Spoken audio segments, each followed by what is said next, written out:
सभी को जय मसीह की। मैं पास्टर अमित डैनियल खुदा का कलाम लेके आपके साथ हूँ। प्रभु के लोगों, मैं एक वचन आपके साथ शेयर करना चाहता हूँ जो कि यशाया की किताब उसका 40 अध्याय उसके 28 से लेकर 31 पद में लिखा है। क्या तुम नहीं जानते, क्या तुमने नहीं सुना, यहोवा जो सनातन परमेश्वर और पृथ्वी भर का सृजनहार है, वह न थकता न श्रमित होता है, उसकी बुद्धि अगम है। वह थके हुए को बल देता है और शक्तिहीन को बहुत सामर्थ्य देता है। तरुण तो थकते और श्रमित हो जाते हैं और जवान ठोकर खाकर गिरते हैं, परंतु जो यहोवा की बाट जोहते हैं वे नया बल प्राप्त करते जाएंगे। वो काबों के समान उड़ेंगे, वे दौड़ेंगे और श्रमित ना होंगे और चलेंगे थकित ना होंगे।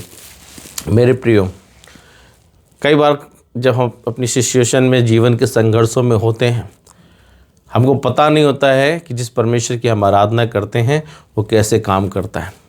आपको लगता होगा आपकी समस्याएं बहुत भारी हैं, हमको लगता है हमारे जीवन के संघर्ष बहुत बड़े हैं, लेकिन खुदा का कलाम बताता है, क्या तुम नहीं जानते, क्या तुमने नहीं सुना कि जो यहोवा की बाट जोते हैं। जब आपका संघर्ष बड़ा हो, बाट जोना ज़रूरी है। जब आपकी समस्याएं बड़ी हों, चैलेंजेस बड़े हों, आपको खुदा की बाट जोना ज़रूरी है। और जब हम प्रार्थना करते हैं, बाट जोते हैं, खुदा का कलाम बताता है कि जो यहोवा की बाट जोते हैं वो बल प्राप्त करते जाएंगे। मेरे प्रिय, तरुण तो थकते हैं, वो श्रमित हो जाते हैं। कलाम बताता है तरुण कौन है? टीनेजर्स, जो बच्चे 13 साल की अवस्था तक होते हैं, उनसे नीचे, उनको तरुण बोला जाता है। उनमें एक अनलिमिटेड एनर्जी होती है, वो थकते नहीं हैं। अगर वो खेलना शुरू करेंगे तो खेलते चले जाएंगे, अगर वो पढ़ना शुरू करेंगे तो पढ़ते चले जाएंगे। लेकिन एक समय आता वो भी थक जाते, खुदा का कलाम बताता है। शायद आप भी बहुत अच्छी दौड़ रहे होंगे तरुण के समान, लेकिन आज थका हुआ महसूस कर रहे हैं।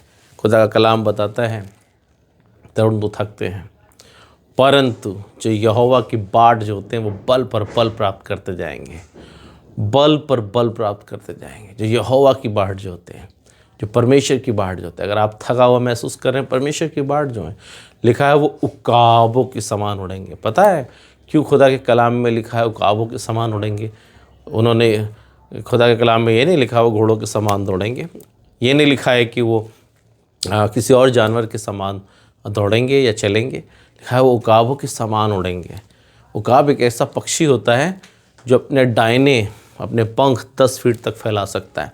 उसके पंजे इतने मजबूत होते हैं कि वो हाथी के बच्चे को भी लेकर उड़ सकता है। अपने वज़न से कई गुना ज़्यादा वज़न लेकर उड़ सकता है। और जब वो 40 साल का होता है तो उस 40 साल जब वो हवा में उड़ता है, उसको थंडर बर्ड भी कहा जाता है। थंडर बर्ड इसलिए कहा जाता है क्योंकि वो तूफ़ान जब देखता है कि धरती पर तूफ़ान आ रहा है, वो आसमान में ऊंचा उड़ जाता है और ऊंची उड़ान उड़ता है, तूफ़ान नीचे रहता है। इस थंडर बर्ड भी उसको बोला जाता है। लेकिन एक समय आता है जब वो 40 साल की उम्र की अवस्था में पहुंचता है तो उसका बल घटने लगता है।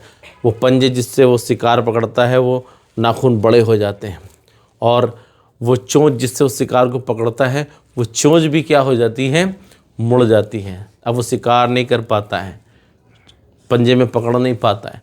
तो वो क्या करता है, एक बार फिर वो सबसे ऊंचे पहाड़ पर जाके बैठ जाता है। और पता है आपको क्या करता है? चट्टान पे बैठ के वो अपने नाखून धीरे धीरे घिसता है। उसके बाद अपनी टोट को घिसता है और जितने भी लंबे नाखून होते हैं काट के गिरा देता है। चोंच जो एक्स्ट्रा निकल के मुड़ जाती है उसको भी काट के गिरा देता है। और सारे पंख अपने नोच के अपने बदन से बाहर कर देता है। और फिर वो इंतज़ार करता है कि लंबे समय तक उसके फिर से नाखून बढ़ते हैं, टोंट फिर से शार्प होकर बढ़ती, घिसता रहता है वो, फिर से उसके नए पंख आते हैं और फिर वो एक बार उड़ान भरता है, 40 साल और उड़ता है। लिखा है मेरे प्रियो, जो यहोवा की बाट जोते हैं वो उकाबों के समान उड़ेंगे।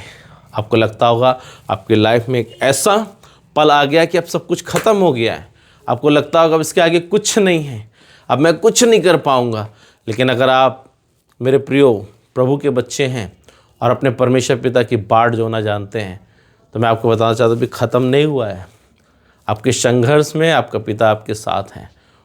Wait for your time, wait for your time. परमेश्वर बिहाइंड द सीन काम कर रहा है और उसके समय का इंतज़ार करें। फिर से वो आपके नए नाखून उगाएगा जीवन में। फिर से आपके पास एक नई टोट आएगी। फिर से आपको लग रहा है आप कुछ नहीं कर सकते हैं, सब कुछ खुदा के सामने डाल दीजिए। फिर से नए पंख आएंगे और फिर उड़ोगे आप और 40 साल उसकी खिदमत करने पाओगे। जब लाइफ में लगे कि सब कुछ ख़त्म हो गया है, अब हम कुछ नहीं कर सकते, यहोवा की बाट जोना सीखें। क्योंकि जो यहोवा की बाट जोते हैं वो फिर से उठ खड़े होते हैं और फिर एक लंबी उड़ान को उड़ते हैं, खुदा का कलाम बताता है। तो खुदा मुझे और आपको काबों के समान उड़ाएगा। प्रार्थना करिए, इंतज़ार करिए। The best yet have to come. जो बेस्ट हो वो आने वाला है। शायद आपको लगता है आप खुदा के सेवक है, सब कुछ तहस नहस हो गया, सेवकाइयाँ बंद हो गई, कलीसिया में सताव हो गया, अब आगे कुछ नहीं कर पाएंगे। नहीं, वेट करिए, प्रार्थना करिए। जब आप प्रार्थना कर रहे हैं, वेट कर रहे हैं, खुदा एक ऐसा समय लाएगा आप नया बल प्राप्त करके संसार में उड़ेंगे और खुदा आपको ऐसे इस्तेमाल करेगा मेरे भाई मेरी बहन जैसे पहले कभी नहीं किया। और जब खुदा आपको पंख देगा, उड़ान भरेंगे आप आसमान में, तो लोग जानने पाएंगे ये खुदा का खादिम है, ये खुदा की खादिमा है। इसलिए निराश ना हो, हताश ना हो। जिसकी आप बाट जो रहे हैं वो अद्वैत परमेश्वर है। इसलिए प्रार्थना में बाट जोइए, आपका अच्छा समय आने वाला है। खुदा आपको इस कलाम से बरकत दे और आपको इस कलाम के द्वारा उठा कर खड़ा करे और अपनी खिदमत में इस्तेमाल करें। जय मसीह की।